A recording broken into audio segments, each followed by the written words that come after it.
pérennise.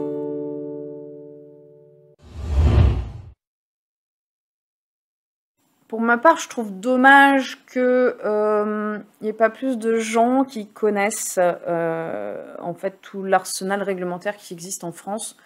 pour gérer notamment les sites industriels polluants et toutes les obligations au final auxquelles sont confrontés les industriels et les entreprises. Les seules choses que les gens vont savoir peut-être citer, c'est cette notion de site Seveso. Sauf que site Seveso, du coup, vient cristalliser finalement un ensemble de fantasmes sur la réglementation et qui perd de vue justement ce côté aussi, ce principe de réalité auquel je suis très attachée. J'ai envie d'œuvrer pour que tout ce qui est fait réglementairement pour cadrer les pollutions,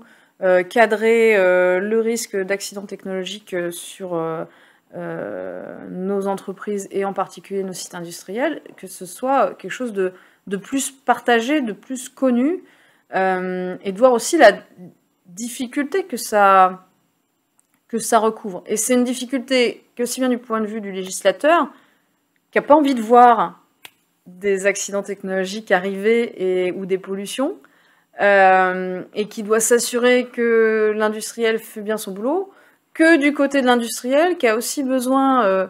à côté de cet objectif de non-pollution, et encore une fois, il y a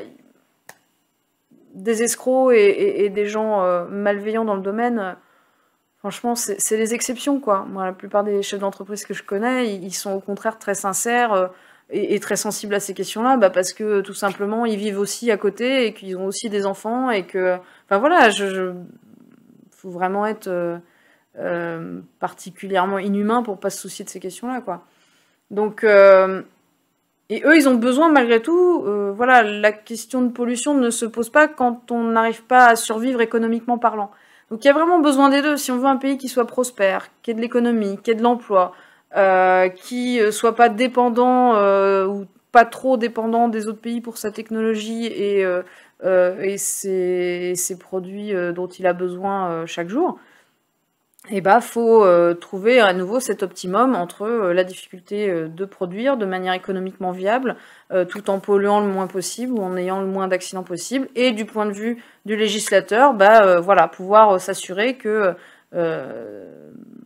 sa responsabilité en matière de préservation de l'environnement est bien prise en compte,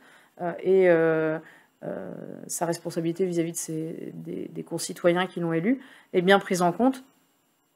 à tous les niveaux. Et on est à nouveau sur une diversité de process et des tailles d'industrie très très différentes. Donc c'est également quelque chose de compliqué, à la fois pour trouver un arsenal législatif qui soit pas trop contraignant d'un côté et en même temps qui permette d'atteindre l'objectif. Et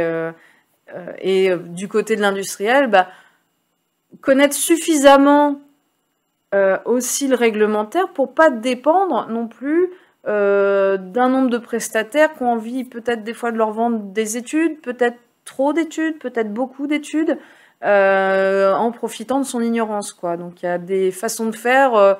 plus efficaces quand on connaît la réglementation, quand on connaît ce qu'on veut obtenir. Et c'est pareil, moi j'ai à cœur de conseiller au mieux les industriels pour que tout le monde aille au plus efficace, à la fois pour avoir le droit de produire et pour avoir le droit de produire en polluant le moins possible et en ayant le moins de risques possible d'accidents industriels.